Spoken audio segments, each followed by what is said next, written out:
Ya. Assalamualaikum warahmatullahi wabarakatuh. Kita lanjutkan di topik 2 pertemuan 5 tentang pernyataan bersyarat ya, mata kuliah pemrograman berorientasi objek lanjut.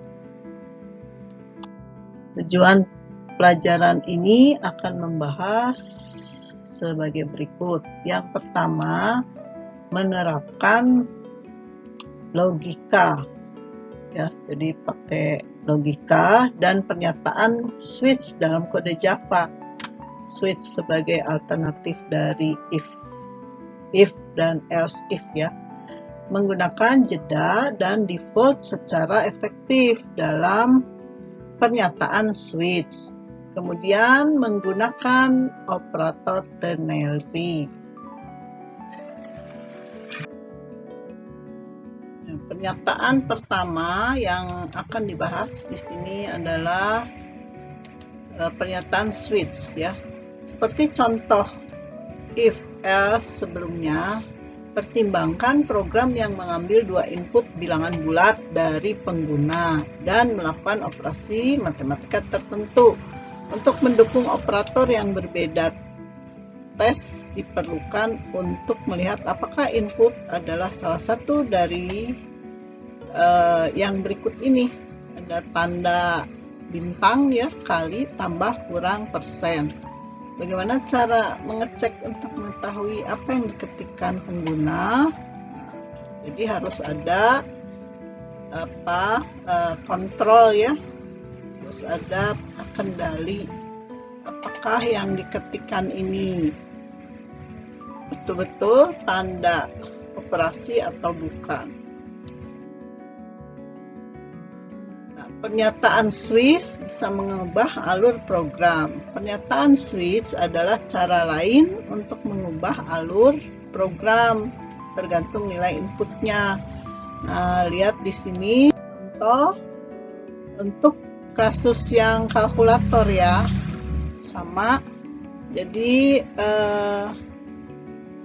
ini programnya kalkulator karena menggunakan scanner. Pakai import java.util.scanner, masukkan sini pakai num1 ya, pakai method next, kemudian num2 bilangan integer juga, num1 juga integer, pakai ini scanner, kemudian char input. Nah, ini diisi operan. Ini kan ditampilkan, masukkan operannya. Nah, operannya adalah tanda dari kali, slash ya, kemudian persen, tambah, kurang. Itu akan dioperasikan sesuai dengan masukkan tandanya. Jadi sama aja dengan switch case, itu sama dengan if else if ya. Tuh. Kata kunci pernyataan switch.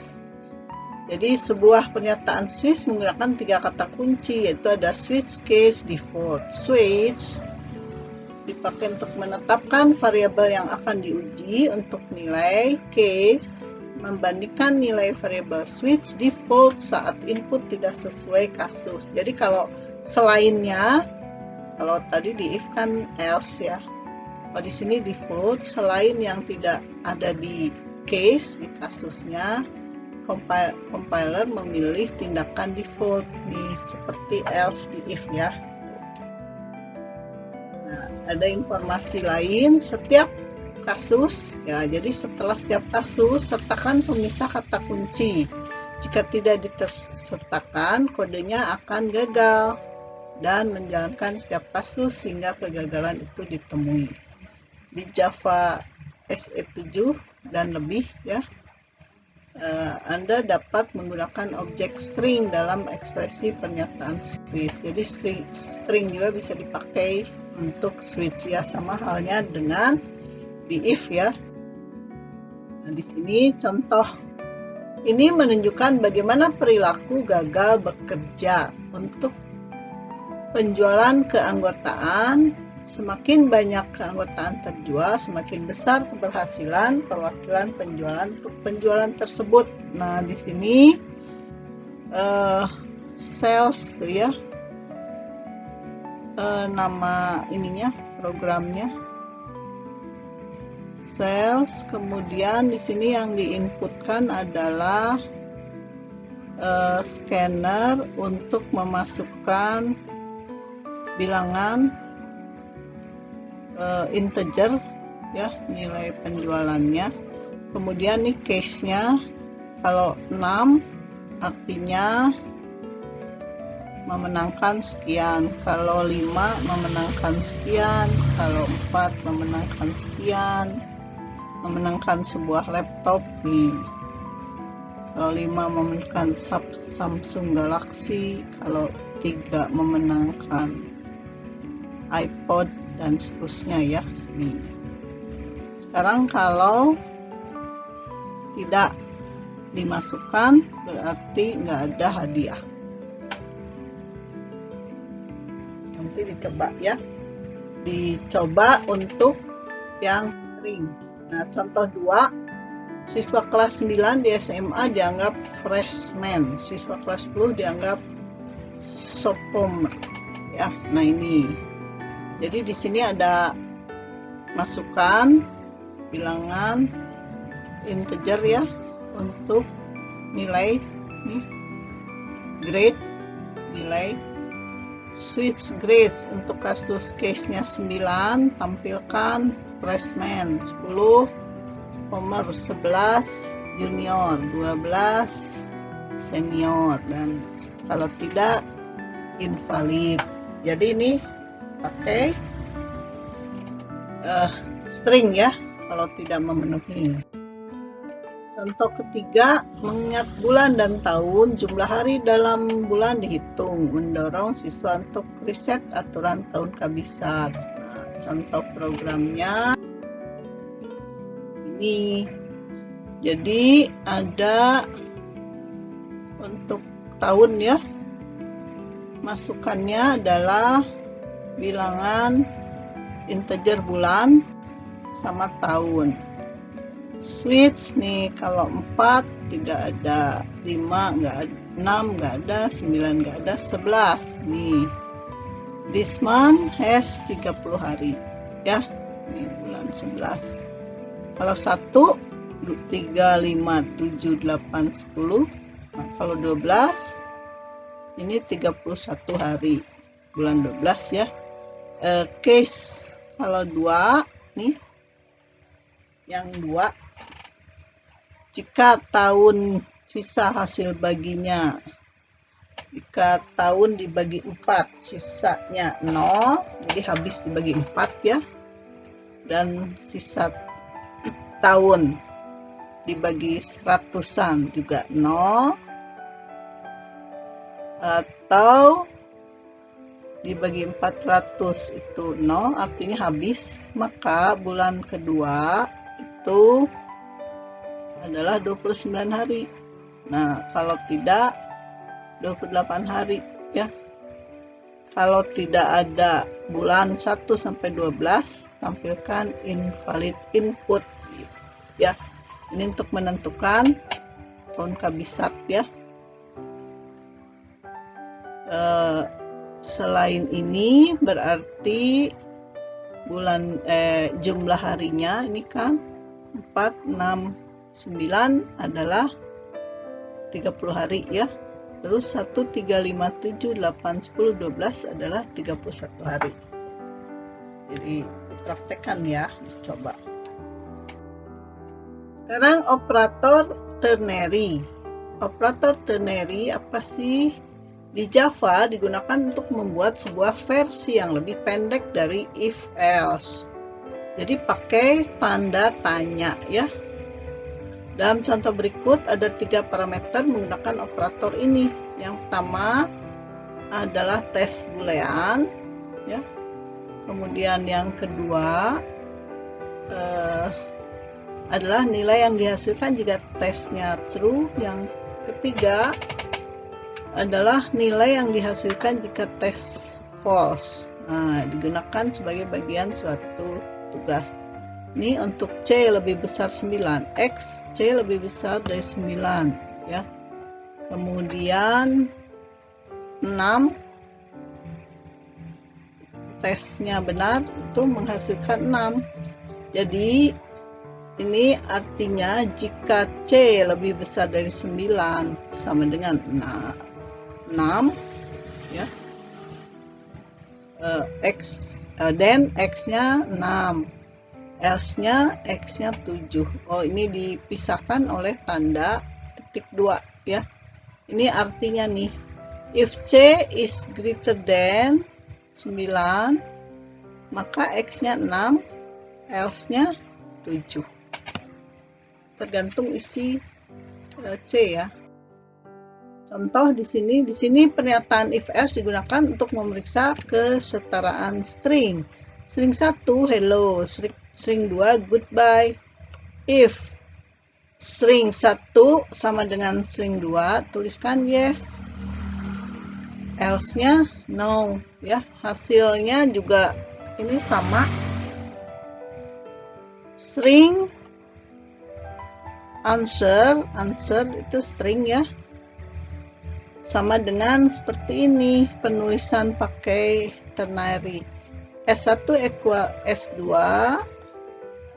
ya. Kalau ini sama maka hasilnya yes, kalau nggak sama no gitu. Jadi lebih singkat ya ini dibandingkan ini. Jadi yang ini lebih singkat, hanya pakai tanda tanya dan titik 2. Nah, istilah-istilah di sini terminologi. Istilah penting yang digunakan dalam pelajaran ini adalah pernyataan if else, kemudian scanner, pernyataan switch, ya, case, switch, default, dan ternary. Ya.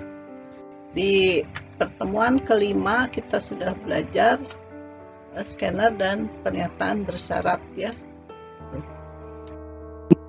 Eclipse ya, program pernyataan switch ya. Karena pakai scanner, jadi kita tetap gunakan ini import java.util.scanner. Kemudian programnya sama dengan yang tadi pakai if ya, yaitu kalkulator 2. Public static void ini biasa di awal ya. Kemudian ini pakai scanner. Scanner itu untuk memasukkan data. Nah, variabelnya di sini ada answer, jenis data integer sebagai hasil dari operasi di kalkulator. Kemudian di sini untuk memasukkan data num1, ini untuk memasukkan data num2. Nah, ini untuk menginput ya, untuk menginput operan tanda operasi di kalkulator. Nah, di sini mulai switch ya. Kalau tadi kita pakai if, switch input tuh yang operan ya, tanda aritmatik. Switch input case untuk kasus bintang, answer berarti dikali ya, num1 kali num2. Break, kemudian case bagi slash, answernya num1 dibagi num2, break juga ya. Jadi case itu satu case diakhiri oleh break. Kemudian untuk persen, menghitung sisa hasil bagi num1 dengan num2, tambah dijumlahkan, kurang dikurangi. Jika tidak ada, di sini pakai default ya. Nih, misalkan yang dimasukkan tuh bukan tanda operator ini. Ya, sekarang kita jalankan ya, dicoba. Misalkan dijalankan dulu. Nah, masukkan angka misalkan 7, kemudian 2. Saya mau pakai operan persen ya. Persen. Sisa hasil bagi 7 dengan 2 adalah 1 ya. Nih. Sekarang kalau yang salah operannya, kita coba lagi yang salah ya. Angkanya misalkan 5, kemudian 2, operannya adalah dolar. Tuh, harusnya keluar invalid ya, sama dengan yang tadi if. Tuh untuk contoh ini menjalankan defaultnya ya tadi. Tuh. Demikian dari contoh switch ya di Java-nya. Silakan dicoba ya. Baik ya, rangkuman untuk topik 2. Dalam pelajaran ini, Anda seharusnya sudah belajar cara menerapkan logika dan pernyataan switch dalam kode Java. Ada switch dipakai untuk inputan yang kalkulator tadi ya, dan yang string. Kemudian menggunakan jeda dan default secara efektif dalam pernyataan switch. Nah, kemudian yang terakhir menggunakan operator ternary sebagai pengganti if else dengan simbol tanda tanya dan titik 2 ya. Nah, demikianlah materi topik 5.2. Semoga bisa dipahami dan tetap berlatih ya. Wassalamualaikum warahmatullahi wabarakatuh. Terima kasih.